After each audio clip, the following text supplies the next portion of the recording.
नमो भगवते वासुदेवाय।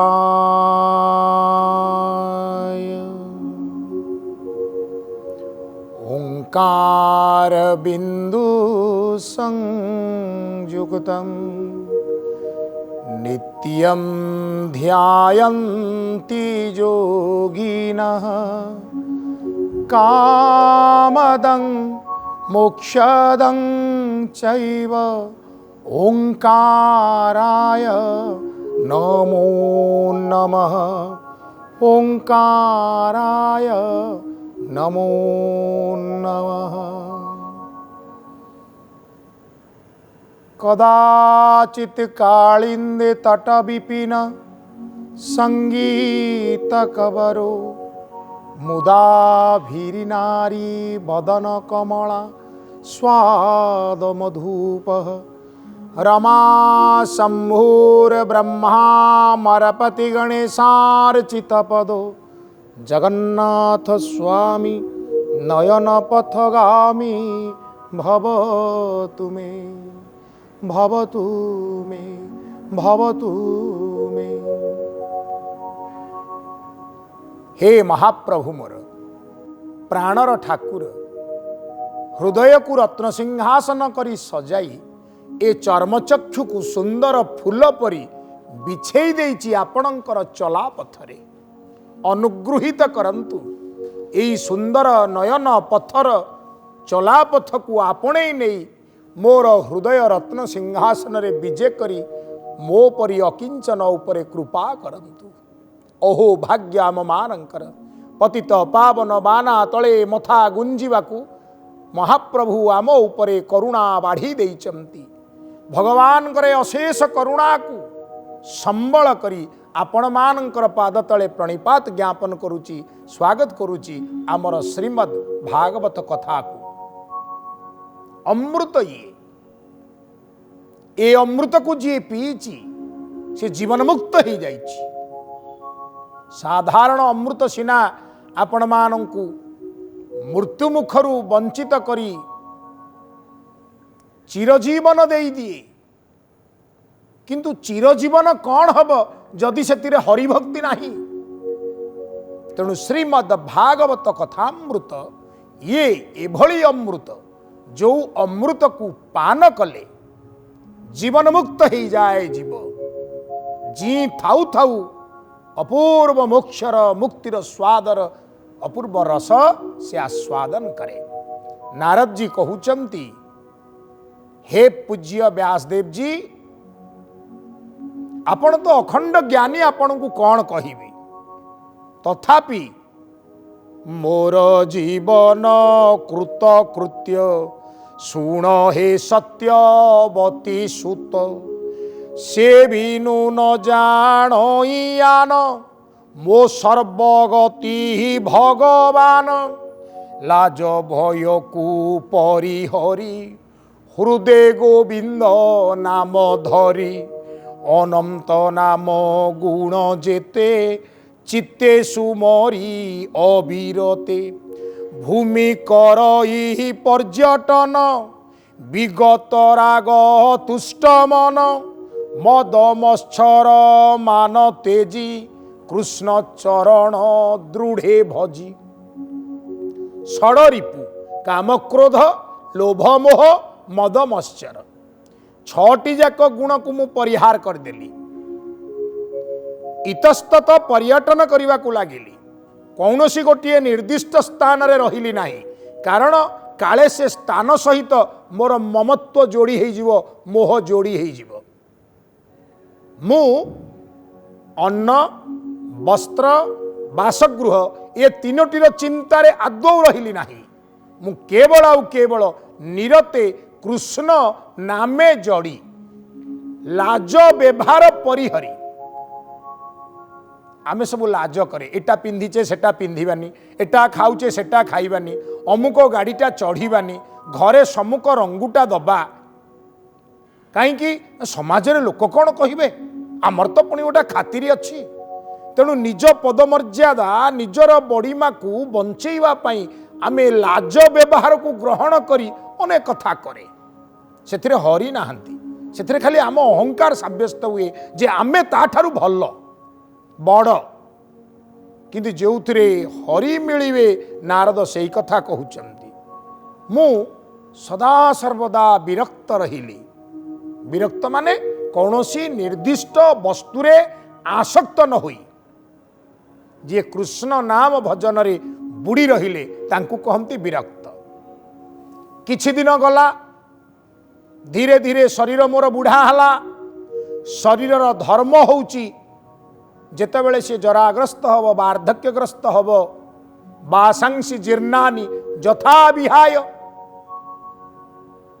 ଯେଭଳି ଭାବରେ ଶରୀର ଗୋଟେ ନୂଆ ଜାମାପଟା ଖୋଜେ, ଚିରା ଫଟା ଜାମାପଟାକୁ ଛାଡ଼ି ଦେଇ ଏ ଆତ୍ମା ମଧ୍ୟ ଗୋଟିଏ ନୂଆ ଶରୀର ଖୋଜେ। ତେଣୁ ଗୋଟିଏ ନୂତନ ଶରୀର ଧାରଣ କରିବାର ଉଦ୍ଦେଶ୍ୟରେ ଧୀରେ ଧୀରେ ମୋର ଶରୀର ବୁଢ଼ା ହେଇ ଶରୀର ଛାଡ଼ିଲା। ଲେଖୁଛନ୍ତି କାଳ ହୋଇଲା ଉପଗତ, ଏମନ୍ତେ ମରଣ ନିୟତ, ଚଞ୍ଚଳେ ସ୍ଫୁରେ ମୋର ମନେ, ତଡ଼ିତ ଜେହ୍ନେ ନୀଳ ଘନେ, ଦିବ୍ୟ ସ୍ୱରୂପ ମୁହିଁ ଦେଖି, ତତ୍କ୍ଷଣେ ଶରୀର ଉପେକ୍ଷୀ। ହେ ମା ମାନେ, ବାପା ମାନେ, ଆମର କ'ଣ ଏମିତି ହବ? ଯେଉଁ ଦିନ ପିଣ୍ଡରୁ ପ୍ରାଣ ଯାଉଥିବ, ମରଣ ଶେଯରେ ଶରୀର ପଡ଼ିଥିବ, ସେତେବେଳେ ଆଖି ତ ଆଉ ଦେଖିବା ପାଇଁ ସମର୍ଥ ନଥିବ, କାନ ତ ଶୁଣିବା ପାଇଁ ସମର୍ଥ ନଥିବ, ଦାନ୍ତ ମାନେ ଜିଭ ଆଉ ଦାନ୍ତର କୌଣସି ସଙ୍ଗତି ନଥିବ, ଜିଭା ଅଠା ଅଠା ହେଇଯାଉଥିବ, କୃଷ୍ଣ ନାମ କ'ଣ ଉଚ୍ଚାରଣ ହେଇପାରିବ? ସତରେ କ'ଣ ଏମିତି ହବ? ପ୍ରଭୁଙ୍କର ରୂପ ସ୍ମରଣରେ, ପ୍ରଭୁଙ୍କର ନାମ ଉଚ୍ଚାରଣରେ ତଡ଼ିତ ବେଗରେ ତାଙ୍କର ଦର୍ଶନ କରି ପିଣ୍ଡରୁ ପ୍ରାଣ ଅନ୍ତର ହବ? ଏମିତି କ'ଣ ସତରେ ହେଇପାରିବ? ଯଦି ହେଇପାରନ୍ତା, ଯଦି କ'ଣ ଅବଶ୍ୟ ହବ ବୋଲି ଭାବି ଯଦି ଆମେ ଶ୍ରୀମଦ୍ ଭାଗବତ କର୍ମରେ ନିଜକୁ ବୁଡ଼େଇ ରଖିବା, ତାହେଲେ ଜୀବନ ଆଉ ମରଣ ଉଭୟ ସାର୍ଥକ ହୋଇ ଏ ମନୁଷ୍ୟ ଜନ୍ମକୁ ସାର୍ଥକ କରିବ। ଶ୍ରୀମଦ୍ ଭାଗବତ କ'ଣ କହିଛନ୍ତି ନା ନୈଷ୍କର୍ମମ୍ ଆବିଷ୍କୃତମ୍, ନିଷ୍କାମ ଭକ୍ତି ଏଥିରେ ଆବିଷ୍କାର କରାଯାଇଛନ୍ତି। ଶ୍ରୀମଦ୍ ଭାଗବତ କ'ଣ କହିଛନ୍ତି ନା ମରଣ କିପରି ସୁନ୍ଦର ହବ। ପ୍ରତ୍ୟେକ ଦିନ ପ୍ରତି ମୁହୂର୍ତ୍ତରେ ଆମେ ଭାବୁଛେ ଜୀବନଟାକୁ କେମିତି ସୁନ୍ଦର କରିବା, ଖାଇବା ପିଇବା ଲଗେଇବା ଭୋଗ କରିବା। ଇଏ ଭୋଗ ପାଇଁ ଜୀବନ ମିଳିନି, କୃଷ୍ଣ ସହିତ ଯୋଗ ହେବା ପାଇଁ ଜୀବନ ମିଳିଛି। ଯିଏ ମରଣଟାକୁ ସୁନ୍ଦର କରିବ ସେ ଭୁଲି ଯାଉଛି ଯେ ମରଣକୁ ସୁନ୍ଦର କରୁ କରୁ ଜୀବନ ଆପେ ସୁନ୍ଦର ହେଇଯାଇଥିବ। କିନ୍ତୁ ଯିଏ ଜୀବନ ସୁନ୍ଦର କରିବାରେ ଲାଗିଛି, ଖାଉଛି ପିଉଛି ଲଗଉଛି, ଅନେକ ରୋଗର ଭଣ୍ଡାରକୁ ଶରୀରରେ ନେଇ ମରଣଟାକୁ ନଷ୍ଟ କରୁଛି।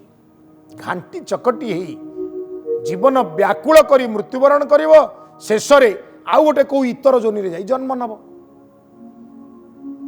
ସେଥିପାଇଁ ବଡ଼ ବ୍ୟାକୁଳ ହେଇ ପ୍ରାର୍ଥନା କରାଯାଏ, ଶରଣ ଦେବ ଠାକୁର ଚରଣ ତଳେ ମୋର ମରଣ କାଳେ। ମୋର ଏଇ ଯେଉଁ ଜୀବନର ଅନ୍ତିମ ସମୟ ଆସିବ, ଟିକିଏ ତମ ପାଦ ତଳେ ମୋତେ ଆଶ୍ରା ଦେବ। ହେ ପ୍ରଭୁ, ଏପରି କରିବ, ମୋର ହାତକୁ ଧରି ସେହି ସ୍ଥାନକୁ ମୋତେ ନେଇଯିବ, ଯଦ୍ ଗତ୍ୱା ନ ନିବର୍ତ୍ତନ୍ତେ ତତ୍ ଧାମମ୍ ପରମମ୍ ମମ, ଯାହାକୁ ଅର୍ଜୁନଙ୍କ ପାଖରେ ଆପଣ କହିଛନ୍ତି ଆପଣଙ୍କର ପରମ ଧାମ ବୋଲି।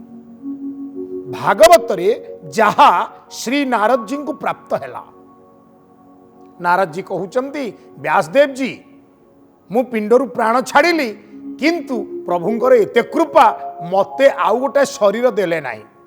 କ'ଣ କଲେ ନା ଆନନ୍ଦେ କୃଷ୍ଣ ଅନୁଗ୍ରହେ ଶୂନ୍ୟେ ଗମିଲି ଦିବ୍ୟ ଦେହେ, ମୋତେ ଗୋଟେ ଦିବ୍ୟ ଦେହ ଦେଇଦେଲେ।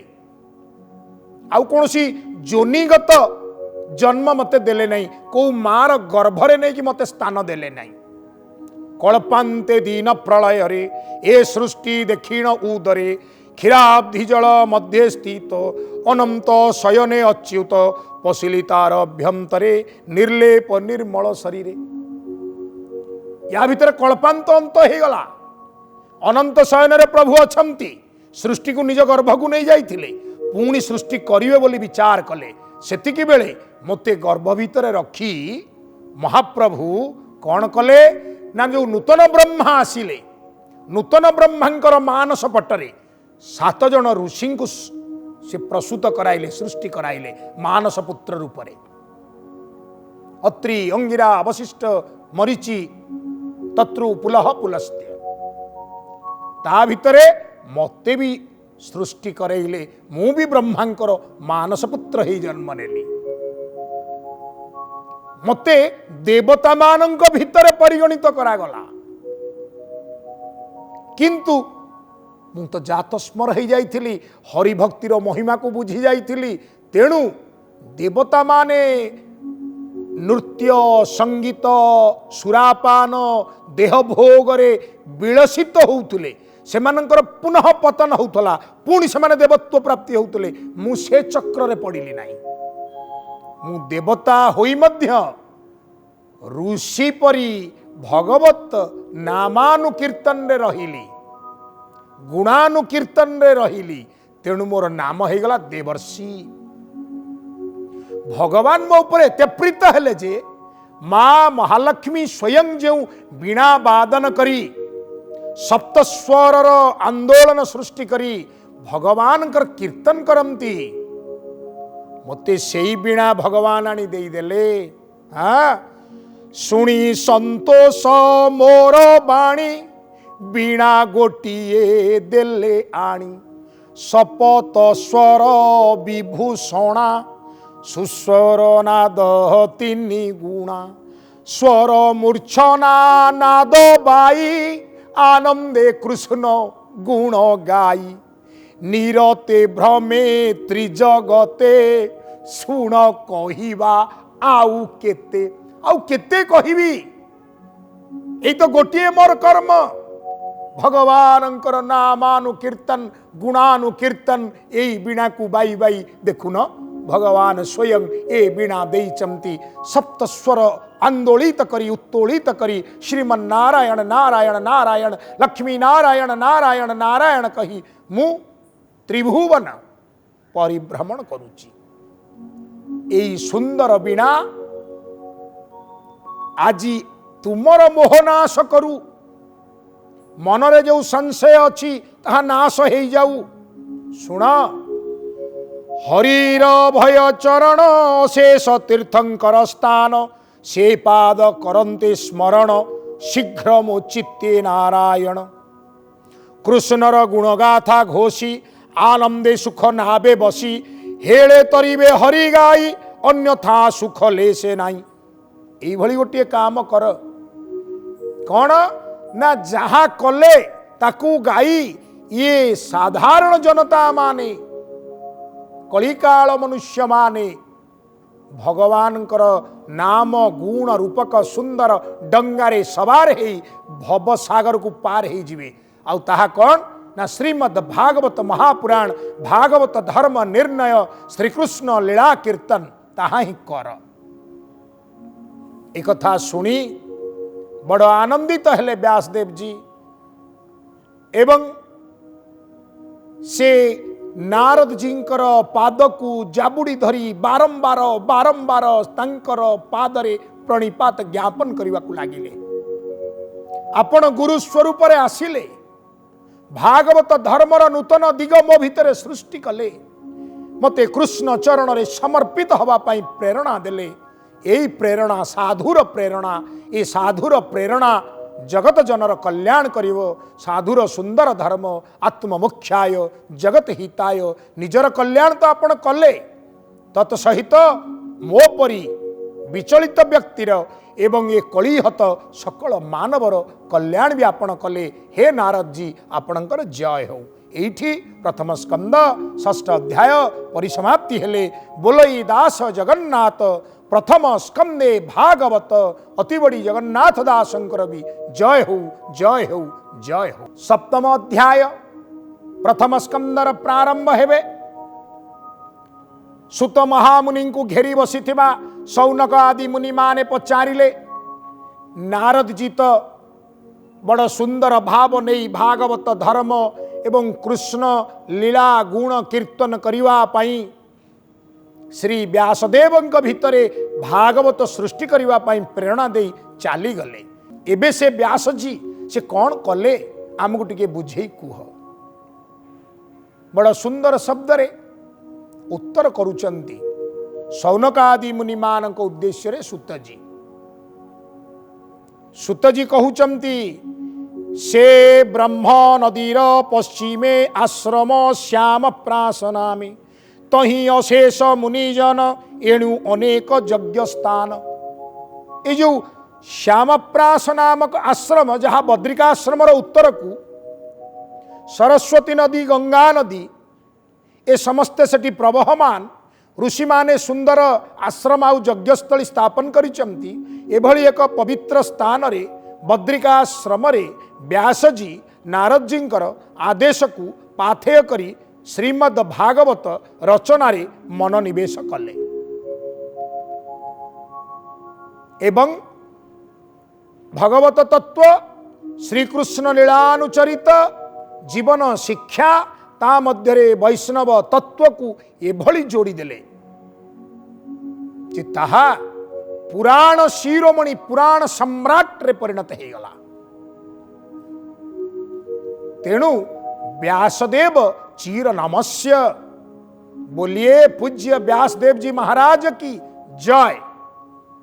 एक कथा को स्मरण करी सौनक आदि मुनि माने पुणी पचारिले कहले जेउ व्यासदेव रचिले भागवत बाणी ए जीवतरे जहा शुणी भक्ति लभे कृष्ण पादे न पड़े शोक मोह द्वंद्वे। यह तो व्यासदेव जी कले किंतु तांकर जे पुत्र सुखदेव जन्मरु जे वितरागी जे कुरुजांगल देश रे उलग्न मत्त प्राय परिभ्रमण करुथिले से पुणी परीक्षितंक उद्देश्य रे ए भागवत को कहीं शुणेले। व्यास तो ए भागवत को रचना कले ये कथा को से कितेबेले शिखिले। यही प्रसंग को आमे पूर्व अध्याय मानकर आलोचना करिचे जे किभली भावरे ब्रह्म तत्वलीन निर्गुण भावर उपासक संत शिरोमणि सुखदेवंक ठारे व्यासजी निजर भागवत रचना आउ गायन द्वारा ये पदावली को शुणई शुणई सुखंक मनरे आग्रह सृष्टि कले जे निर्गुण ब्रह्म यदि सगुण ब्रह्म राशि रे परिणत हुवंती केते आनंदप्रद न हेबे तांकर लीला केते सुंदर न हब। तेणु गोटे व्याकुल भाव से सुखंक मनरे सृष्टि कले जो तीनोटी श्लोकर कथा मु थरे आलोचना करी। प्रथम श्लोकटी कस्तूरी तिलकम ललाट पटले वक्षस्थले कौस्तुभम भगवान कर स्वरूप वर्णना युक्त थिला। द्वितीयटी बरहा पीड़ नटवर वपुः भगवान धराधाम रे नर शरीर धारण करी लीला करिवा सहित जड़ित थिला। तृतीयटी अहो बकीजं स्तन कालकूटं ए श्लोकटी रे भगवान अहेतुकी कृपा जीव ठारे तंकर दया से संपर्क रे वर्णना होइथिला। तेणु ब्रह्म से केड़े रूपवंत हो पारंती ब्रह्म से केड़े लीला विभूति धारी हो पारंती पुणी ब्रह्म केते कृपाळु हो पारंती ये सबु किछि से जीव पाई करिचंती आ करंती करिबे मध्य। सुखदेव गदगद चित्त होई निज पितांक पाखकु आसी शरणागत होई एही महत महान दिव्य कृष्ण नामामृत श्रीमद् भागवतम या आकंठ पान कले शिक्षा कले शेषरे सी या परीक्षित उद्धार पाई शुणाई थिले। एई सप्तम अध्याय रे एई प्रश्न शौनक आदि मुनि माने करूचंती जे विरक्त बैरागी निर्गुण तत्व उपासक सुखदेव सी कहीं भागवत शिखिले परीक्षित को कौटी कहले कहीं कहले टिके पूर्वापर प्रसंग नदेले वक्ता को कहवा भल लगे ना। तेणु सुत महामुनि कहउचंती जे कथा को मु आपण मान को सुनेबी जो सुख परीक्षा संवाद श्रीमद् भागवतर मुख्य संवाद ये सुखदेव एवं परीक्षित संवाद भितरे परीक्षित चरित्र को आनिबा पूर्वरु मु टिके महाभारतर पृष्ठभूमि आपण मान को सुनाऊँगी। पूर्वापर संबंध रे कथावस्तु सुंदर हब। शौनक आदि मुनि माने कहले ठीक अच्छी आपण कहतु ना ये हूँ से महाभारत युद्धर कथा 18 दिनर महाभारतर युद्ध 18तम दिन रे जंघटा भंगा होईची छटपट हे दुर्योधन व्यास सरोवर कूल पड़ी अश्वस्थमा आसी पहुँचिले। गुरुपुत्र सकल प्रकार युद्ध विद्यारे कुशली कहिले हे मित्र जदि मते तुमे आरंभ दिनरु सेनापति करिथांत आज तुम मुंडरे कुरुराज्यर मुकुट थांता आज तुमे मूर्तवत पड़ीच एकथा देखी मु कोह संवरण करि पारुनी भो भोई कांदिबाकु लागिले। आज मध्य समय सरीनी आउ गोटे दिनर महाभारत युद्ध जो बाकी रहिला जदि मोते सेनापति कर ताहले मु तुमको पुणी तुमर समस्त अपहृत संपत्ति प्रतिष्ठा राज्य फेरई दे पारिबी। दुर्योधन निज शरीर रक्त नहीं तिलक करदेले मथारे शिरीपा भिड़ी देले जाओ आज युद्ध रे तुम सेनापति।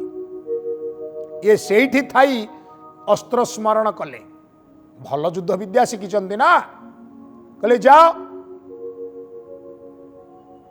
5 पांडवों शिर काटिकी आसीबो। किंतु पंच पांडव शिविर रे से दिन रही नाहंती।